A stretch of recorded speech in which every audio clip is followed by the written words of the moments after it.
Qu'est-ce qui t'a fait prendre cette prise de conscience? Comment elle t'est arrivée? Il s'est passé encore beaucoup de temps.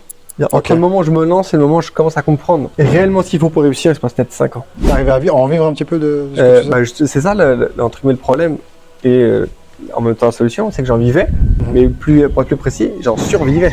C'était vraiment des périodes très difficiles économiquement parlant. C'est pour ça que d'ailleurs aujourd'hui, ça me fait pas peur de tomber, de me relever, parce que j'ai fait ça toute ma vie en fait.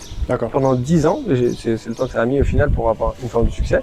10 ans d'ascension émotionnelle en fait. Ça marche pas, ça marche pas, ça marche très bien, ça marche plus du tout. D'accord. Est-ce que tu as eu un point de bascule particulier dans ta vie d'entrepreneur qui t'a marqué? Oui, bien sûr, il y en a plusieurs. D'accord. Parce qu'en fait, c'est un ensemble de clés que si on reprend au début, ce qui m'a le plus motivé en fait à aller prendre des compétences d'entrepreneur. Donc quand je parle de compétences d'entrepreneur, c'est vraiment des compétences qui sont indispensables à la réussite entrepreneuriale, donc à la réussite de mon projet entrepreneurial.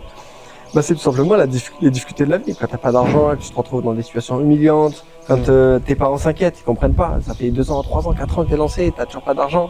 Ils disent, mais c'est bon, t'as essayé, et puis t'as des diplômes, bah vas-y, reprends un emploi, fais de l'argent, fais des économies, et puis après tu reprendras, ou en même temps tu fais ton projet entrepreneurial. Et donc l'incompréhension de l'entourage, c'est vraiment difficile.